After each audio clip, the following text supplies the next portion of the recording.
Eu sou Chico. Essa história não é para ser contada, mas a verdade tem o peso de uma cruz e eu a carrego há décadas.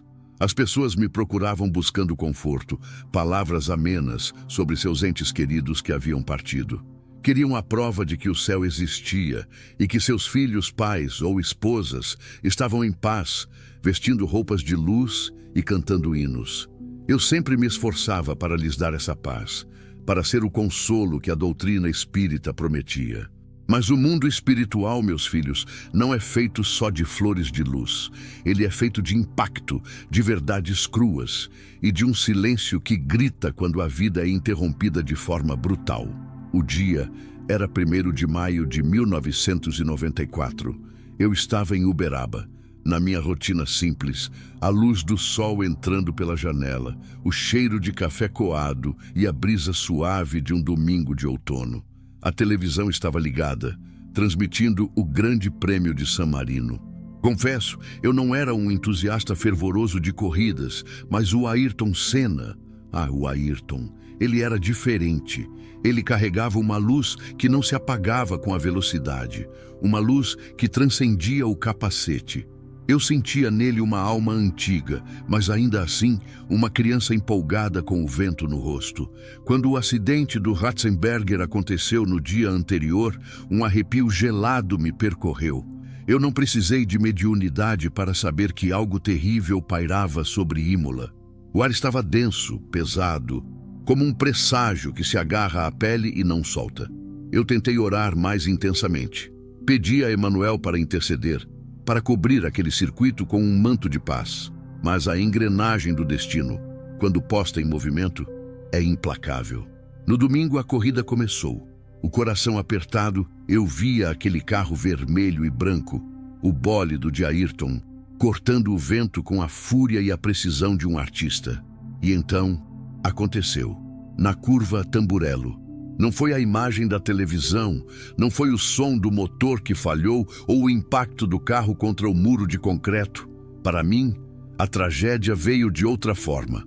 Eu senti um rasgo no tecido do tempo e do espaço, um grito que não era humano, mas sim a alma sendo arrancada da carne. Foi uma explosão de energia, não de fogo, mas de dor pura. Eu fechei os olhos instintivamente, o corpo tremendo na cadeira. O som da narração na TV ficou distante, abafado. Eu estava lá, em Imola, mas não no asfalto molhado. Eu estava no epicentro do desprendimento espiritual, no momento exato em que a vida de um dos maiores ídolos do nosso país se esfacelava. E então eu ouvi, não uma voz calma, a voz de um espírito elevado que se liberta e encontra a paz. Não. O que me atingiu foi um grito desesperado, um uivo de frustração e de uma agonia terrível de quem é pego de surpresa pelo fim. Eu senti o impacto de sua alma em meu espírito. Foi como se tivessem jogado um peso de 1000 quilos sobre o meu peito. A voz não era a voz gentil e calma que conhecíamos das entrevistas. Era rouca, distorcida, carregada de uma fúria impotente. E ele gritou diretamente na minha consciência, como um raio que parte a escuridão. Não, eu não posso. Isso não pode estar acontecendo. Eu tinha mais, eu tinha muito mais. Eu suava frio. A primeira pessoa que vi não foi Ayrton Senna, o ídolo, o campeão. Vi um jovem assustado, confuso, agarrado aos destroços de um carro invisível, um carro de energia espiritual. Ele estava lutando contra o próprio destino. Ele não aceitava o fim. A velocidade que o levou à glória foi a mesma que o traiu. E naquele momento de transição, ele não estava vendo luzes ou túneis. Ele estava vendo o tempo que lhe havia sido roubado. Eu tentei acalmá-lo, mas a agitação era tamanha que minhas preces pareciam sussurros no meio de uma tempestade. Ele me via. Eu sei que me via. Mas era como se ele estivesse preso em uma bolha de choque, revivendo a cena, sentindo cada centímetro da desaceleração forçada. A dor da alma se separando do corpo físico de forma abrupta. Era uma cena de horror espiritual. Não por demônios ou escuridão, mas pelo horror da interrupção não planejada, do projeto de vida deixado no meio da pista. e ele não parava de gritar. O que eu fiz? Por que me deixaram? Está doendo, Chico, está doendo em mim, eu tinha que vencer. A dor que ele irradiava era a dor da glória interrompida. Não era o sofrimento do corpo, que já estava em processo de desligamento. Era o sofrimento da ambição, do desejo de superar o impossível, de ser o melhor, que de repente se via zerado, sem o pódio, sem a bandeira, sem o hino. Essa é a verdade que poucas pessoas querem ouvir sobre a morte repentina, o choque, a negação, a fúria contra o cosmos. Não há tempo para a paz. A paz precisa ser construída e ele não teve o tempo de terminar a construção. Eu vi a equipe espiritual de Amparo se aproximando. Eram seres de luz, calmos, firmes, tentando envolvê-lo, mas ele os repelia com a sua pura energia de negação. Eu tive que forçar minha própria energia, a energia de amor e resignação que Emanuel e os outros benfeitores me ensinam a cultivar. Eu projetei toda a minha fé e minha calma na direção daquele jovem espírito atormentado. Foi a luta mais difícil da minha vida mediúnica. Não era um obsessor, era o próprio Senna, lutando contra o que é inevitável. Eu senti o meu corpo enfraquecer, a pressão na cabeça era insuportável. Eu estava tentando ancorar a alma dele, dar-lhe um ponto de apoio na tempestade do seu próprio choque. E então, em um momento de pausa, em um microsegundo de silêncio entre os gritos, ele se virou para mim. Seus olhos, que eu via através de uma névoa espiritual, estavam cheios de lágrimas de luz, um pranto silencioso, mais devastador do que qualquer grito. E ele me disse a frase que nunca, jamais consegui esquecer. A frase que me fez duvidar de tudo que eu pregava. Eles me avisaram. Por que eu não ouvi, Chico? Eu deveria ter parado, eu não estava sozinho naquela curva. O pânico em sua voz era palpável. Eu entendi, naquele instante, que ele não estava sozinho no carro. Havia uma presença, não um guia de luz, mas algo que o pressionava, algo que ele reconhecia como um aviso ou talvez uma cobrança. A revelação não era sobre o paraíso, mas sobre o erro humano e a audição seletiva. Ele sabia, ele sentia que não deveria estar ali, que aquela corrida era uma linha que não deveria ter cruzado. O meu corpo cedeu e eu desfaleci na cadeira. Quando voltei a mim, o mundo tinha o som normal de um domingo. O locutor falava sobre a notícia que ninguém queria ouvir, mas eu sabia a verdade que a televisão não podia contar. Eu tinha ouvido o grito da alma de Ayrton e ele estava cheio de arrependimento e de uma terrível certeza. Ele havia recebido a mensagem, mas a paixão, a pressão, a sede de vitória era mais forte do que a voz da consciência. O que eu vi não foi o Espírito Santo, foi o esforço desesperado de um homem para se agarrar à sua vida de glória, e o choque ao descobrir que o tempo havia acabado e que o aviso, o presságio que pairava sobre Imola tinha sido real e ele havia escolhido ignorá-lo. Essa é a parte que a doutrina não ensina com clareza, a parte sobre o livre-arbítrio e o peso da escolha, mesmo quando a intuição grita.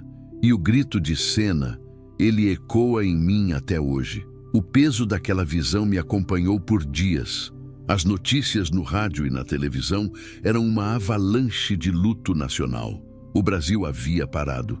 As pessoas choravam o ídolo, o herói, o símbolo de uma nação que precisava urgentemente de algo em que acreditar. E eu, Chico, carregava a realidade crua de um espírito que partiu em negação e fúria, lutando contra o inevitável e gritando um arrependimento terrível. Eu não podia contar a verdade, não daquela forma. Como eu diria aos milhões de brasileiros em prantos que o seu herói não estava em paz imediata, mas sim em um estado de profundo choque espiritual. A missão era acalmar, consolar, mostrar a beleza da vida após a morte, não a sua brutalidade. A verdade, por vezes, precisa ser filtrada pela caridade. Eu me recolhi em oração profunda, buscando a orientação de Emanuel. Minha preocupação não era com a minha fama, mas com a alma de Ayrton. A negação prolongada pode ser um tormento. O espírito fica preso à terra, ao local do acidente, revivendo o trauma repetidas vezes. Eu pedia, implorava, para que ele fosse resgatado, para que a equipe de luz conseguisse penetrar naquela bolha de choque.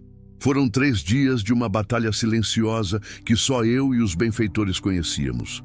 Eu via flutuações, momentos em que a imagem do Ayrton me aparecia mais serena, envolto em um halo de luz azul, e momentos em que o grito da Tamburello voltava, estridente, cheio de perplexidade.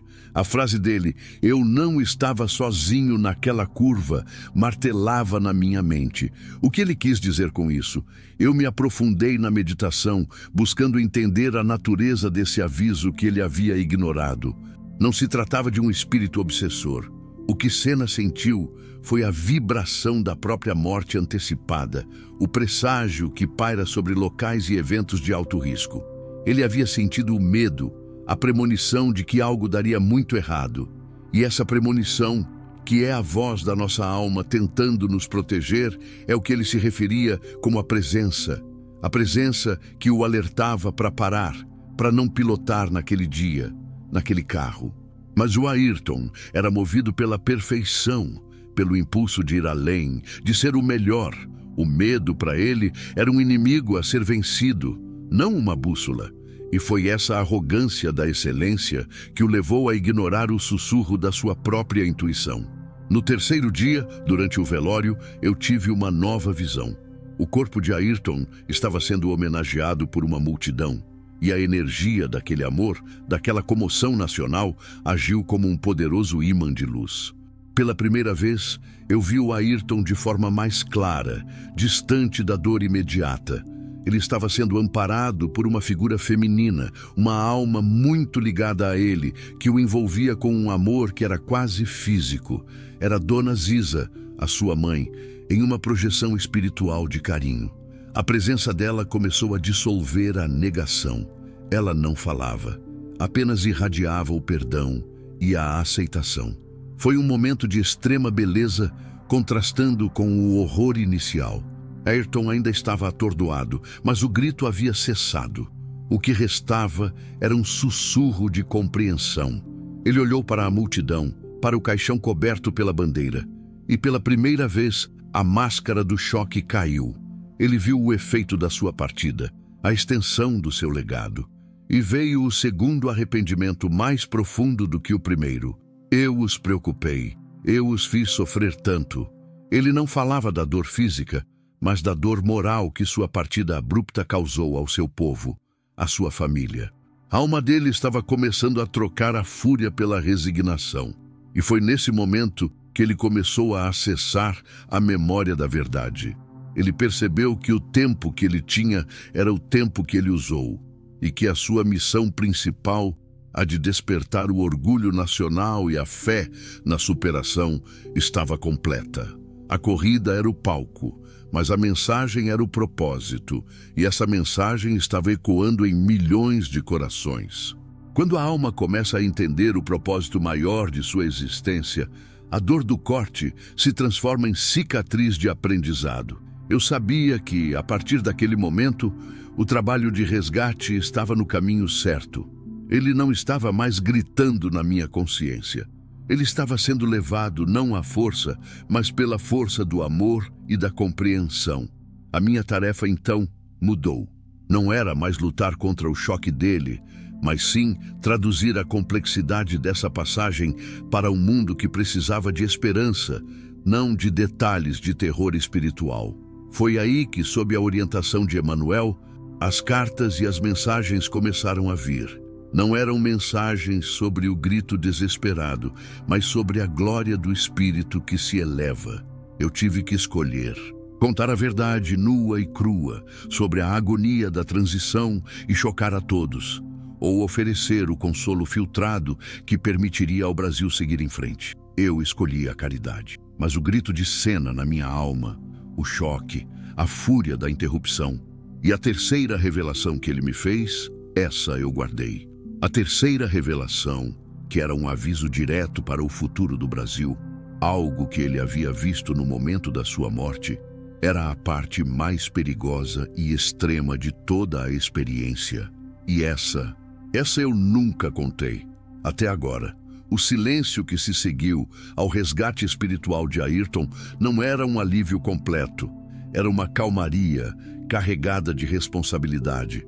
A responsabilidade de ser o guardião de um segredo que, se revelado em sua totalidade, poderia causar uma ruptura na fé de muitos. O povo precisava de um ícone que fosse ao céu. Eles não suportariam a ideia de um herói que precisou lutar contra as sombras do seu próprio ego na hora da partida. Mas a verdade, essa força indomável, não se cala totalmente. Ela encontra frestas. As mensagens que comecei a transmitir, cuidadosamente supervisionadas, falavam sobre a elevação, sobre o legado e a paz merecida. Eram meias-verdades, suaves e necessárias para o momento.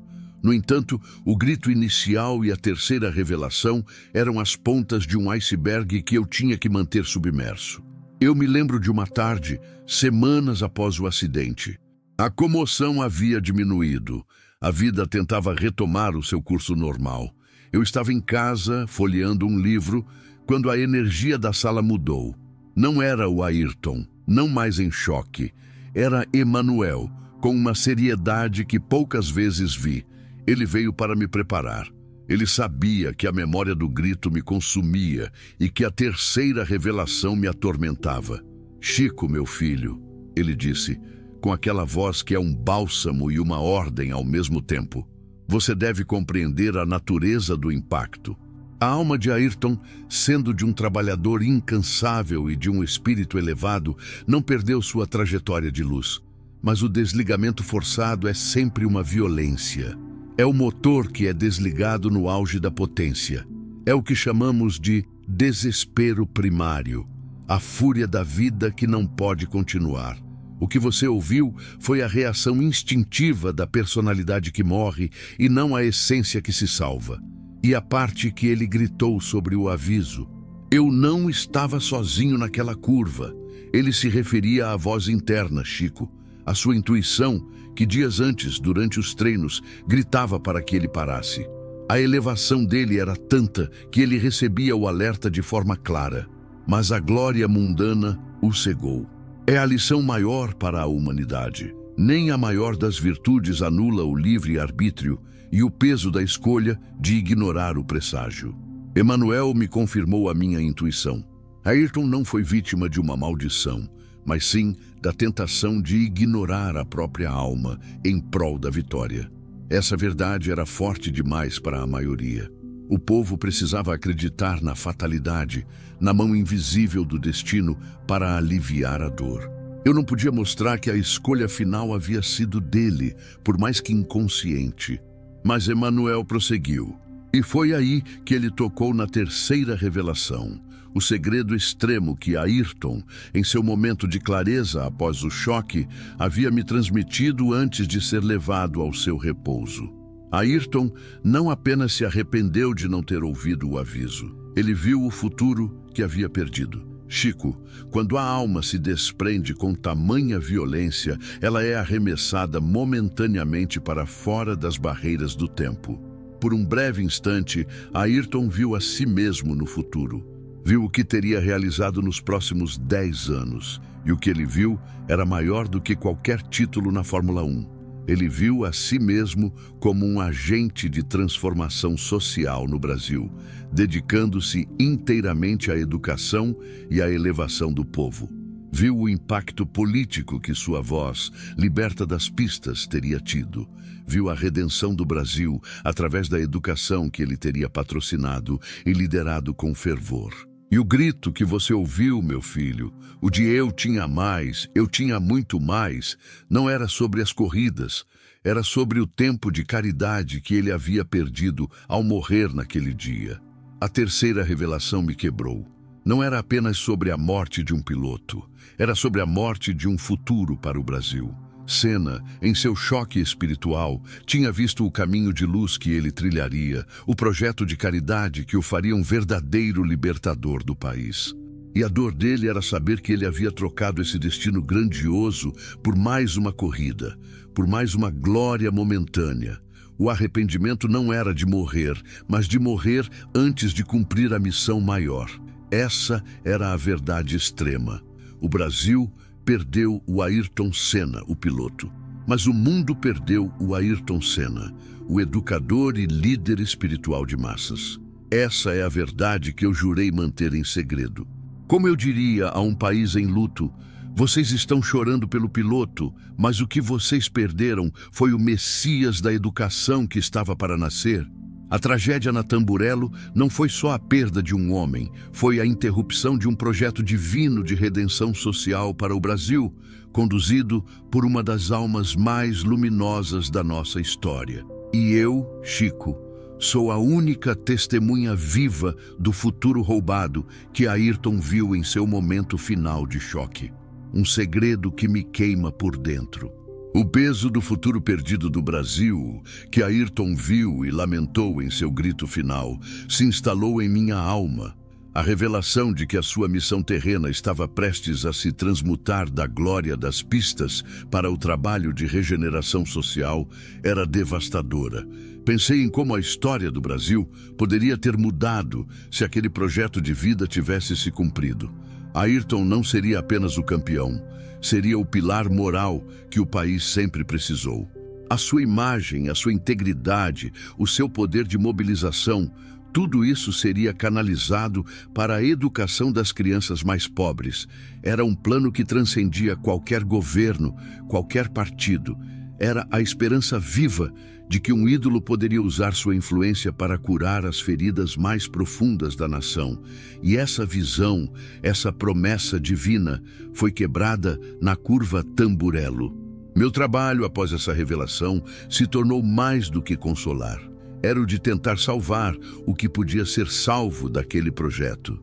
Eu pedi a Emanuel: e o que faremos com a semente que não pôde ser plantada por suas mãos? A resposta foi a mais difícil. A semente não morreu, Chico. Ela foi plantada por outros meios. O Instituto Ayrton Senna nascerá, mas sem o fogo e a liderança direta do seu fundador. Será uma luz guia, mas o caminho será mais árduo, pois a energia viva do mestre fará falta. A alma de Ayrton, já em processo de serenidade, começou a trabalhar do plano espiritual para inspirar a criação dessa instituição. Um último ato de amor e de reparação pelo tempo que ele sentiu ter perdido. Eu comecei a ver a morte dele não como um evento isolado, mas como um ponto de inflexão dramático na história do nosso país. A tragédia de 1994 foi mais do que a perda de um piloto, foi a perda de um líder moral com potencial transformador. Isso me levou a uma reflexão ainda mais profunda sobre a natureza do destino e a pressão do meio. Ayrton era humano. A pressão para vencer, para ser o ícone, para não falhar, era imensa. Ele estava em um ambiente de extrema competição, onde a intuição é muitas vezes vista como fraqueza e a pausa é sinônimo de derrota. A sua alma gritou o aviso, mas a voz do ego e da obrigação gritou mais alto. Eu entendi que o nosso grande desafio, como seres humanos, não é ouvir o céu, mas sim silenciar a terra. E Ayrton, naquele momento crucial, falhou em silenciar a terra. Esse é o horror do livre-arbítrio, a capacidade de escolher o desastre, mesmo quando a luz aponta para a salvação. Com o tempo, a presença de Ayrton em minhas visões se tornou menos turbulenta, mais focada em trabalho e aprendizado. Ele estava sendo preparado para se tornar um instrutor no plano espiritual, usando a sua experiência de vida e a sua morte como lição. A sua paixão por vencer foi redirecionada para a vitória sobre si mesmo, mas a sombra do grito na Tamburello pairava. Não era uma sombra de condenação, mas de eterno aprendizado. E foi aí que eu percebi a última ponta solta do meu segredo. A frase "eles me avisaram" não se referia apenas à sua intuição. Ela se referia a presságios externos, Há avisos que ele havia recebido de outras fontes, fontes que o mundo jamais ligaria ao misticismo. Eu senti que ele me mostrava flashes, vislumbres de pessoas importantes em seu círculo que, de forma velada, haviam tentado dissuadi-lo de correr ou de usar aquele carro, mas ele havia descartado como superstição ou medo alheio. Eu vi um engenheiro com o rosto pálido, falando de forma evasiva sobre problemas de estabilidade que precisavam de mais tempo para serem corrigidos. Vi um amigo próximo implorando para que ele tirasse o pé ou pensasse na família. E ele, Ayrton, com o sorriso confiante do campeão, havia dito a todos: fiquem tranquilos, eu sei o que estou fazendo. Ele não estava sozinho na curva, não só por causa da voz interna, mas porque o cosmos inteiro estava tentando impedi-lo. Essa era a verdade mais amarga para mim, Chico. A morte dele não foi uma surpresa para o universo. Foi o resultado de uma série de alertas ignorados. E eu, Chico, sabia que contar isso seria culpar o herói, e isso o Brasil jamais me perdoaria. Eu escolhi carregar o fardo desse segredo, permitindo que a luz do seu legado ofuscasse a escuridão do seu último erro. Mas a memória do grito de arrependimento e da visão do futuro roubado está marcada em minha alma como a cicatriz mais profunda do meu ministério. É o preço de ser o tradutor da verdade para um mundo que só consegue suportar a metade dela. O meu silêncio sobre o grito e a visão do futuro perdido se solidificou como um pacto de caridade.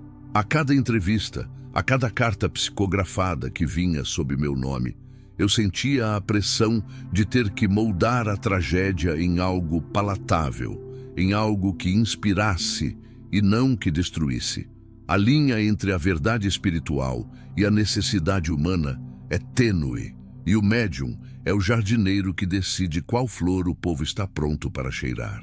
Eu continuei a receber a visita de Ayrton, agora como um irmão de luz em aprimoramento. Nossas conversas eram sobre a urgência da reencarnação e a necessidade de usar o aprendizado da morte prematura.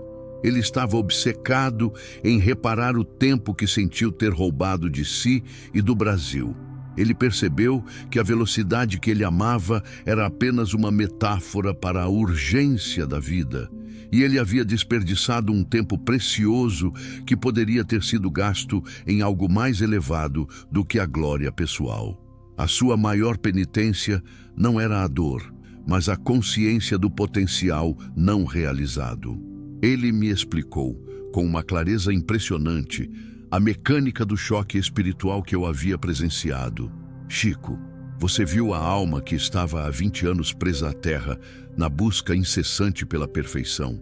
O Ayrton que você viu gritar não era o espírito imortal, era o homem-máquina, o competidor, que teve seu brinquedo quebrado e o seu propósito imediato subitamente anulado. Aquele grito era a revolta do ego diante da sua própria impotência. Mas a equipe de amparo não me abandonou. Eles usaram a energia do amor da minha mãe e do meu povo para me puxar para fora daquela escuridão. Essa explicação me deu paz, pois eu temia que o desespero primário pudesse ter causado um mal duradouro à sua evolução. Ele estava bem, trabalhando, mas a memória do erro era o seu chicote, o impulso para o aprimoramento. E a última parte do segredo, a mais íntima e que me causou um profundo tremor, estava ligada à sua vida afetiva. Naquele momento de visão extrema, em que a alma é arremessada para fora do tempo, Ayrton não apenas viu o futuro do Brasil, mas também viu a mulher que se tornaria a sua verdadeira parceira de alma e mãe dos seus filhos em uma vida que não se concretizou. Ele viu a felicidade familiar que ele teria alcançado, a paz que ele tanto buscava fora das pistas. A dor da perda da glória era imensa, mas a dor de ver a família que ele não teria era ainda mais lancinante. E essa revelação era a prova de que a sua morte havia sido uma interrupção total em todos os níveis, do pessoal ao nacional. Eu não podia falar sobre isso. Era uma invasão de privacidade da alma e causaria dor a pessoas que já haviam sofrido o suficiente. Essa última camada do segredo me ensinou uma lição final sobre o preço da mediunidade. Você se torna um cofre de tristezas alheias e de futuros desfeitos. A minha missão era usar o consolo para ajudar as pessoas a seguir em frente. Mas a minha verdade era que a morte, quando acontece de forma violenta e prematura, é um grito de fúria contra a interrupção e não um canto de paz imediata. A paz é conquistada, mesmo no além. E o Ayrton, por mais luz que tivesse, precisou lutar contra o seu próprio eu para encontrá-la. Eu refleti sobre o impacto sensacionalista que essa verdade completa teria. As pessoas diriam, até mesmo Ayrton Senna, com toda a sua pureza, gritou e se arrependeu. Onde está a nossa esperança? E é por isso que o médium precisa ser o guardião do tempo e da caridade. Eu não podia ser o arauto do desespero, mas sim da fé resiliente. A fé que diz, sim, a transição foi difícil, mas o amor e o trabalho o salvaram. E foi essa a mensagem que eu transmiti, a mensagem que o Brasil precisava ouvir para transformar o luto em legado. A verdade crua, o grito de Senna na minha alma, ficaria como a cicatriz sagrada do meu testemunho. Uma prova de que até mesmo os maiores heróis tropeçam e que a reparação é o nosso único caminho de volta à luz. Agora, com a minha vida chegando ao fim, eu sinto que o tempo de manter esse segredo está se esgotando. E a verdade, como o rio, sempre encontra o mar. O tempo passou. Os anos se tornaram décadas. O Instituto Ayrton Senna floresceu, confirmando a visão de Emmanuel de que a semente do projeto não morreria. O trabalho de Ayrton, a sua paixão pela pátria, encontrou um novo veículo, uma nova forma de se manifestar no mundo. Eu via isso, e isso me trazia um consolo profundo. O futuro roubado não foi totalmente perdido. Ele foi redirecionado pelo amor e pelo esforço de muitos. Mas o grito que eu ouvi na Tamburello, a fúria da interrupção, nunca se apagou. Ele se transformou em uma lição silenciosa sobre o livre-arbítrio e a responsabilidade da escuta. Eu aprendi que o maior erro de um homem não é o fracasso, mas a teimosia em ignorar a voz da sua própria alma. E essa lição eu a usei para guiar milhares de pessoas que vieram a mim com suas dúvidas e medos. Muitos me perguntavam, Chico, por que Senna? Por que ele que era tão bom? E eu respondia com a metade da verdade, sobre a conclusão de sua missão como símbolo de glória e a necessidade de seu retorno ao plano espiritual para novos trabalhos. Eu falava sobre a paz. Mas a outra metade, a parte sobre a escolha final e o arrependimento por ter ignorado o alerta cósmico, essa ficava em mim. Era o meu último sacrifício. O sacrifício de manter a pureza de um ídolo para que o seu legado pudesse inspirar a nação. A memória mais vívida e que me assombra até hoje é o tom da voz dele ao dizer, eu não estava sozinho naquela curva. Eles me avisaram. Não era uma voz de raiva contra um inimigo externo, mas uma voz de autorrecriminação. A maior dor de Senna na transição não foi a física, mas a dor moral de ter falhado consigo mesmo e com o seu destino maior de transformador social. Ele não foi condenado.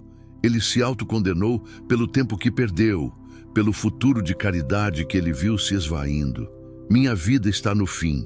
Eu sinto o chamado de Emmanuel se tornando mais forte, e a minha última prece é para que o Brasil não precise de um novo Ayrton Senna para aprender a lição. Que o povo entenda, sem precisar do choque de uma nova tragédia, que a glória verdadeira não está no pódio, mas no propósito elevado.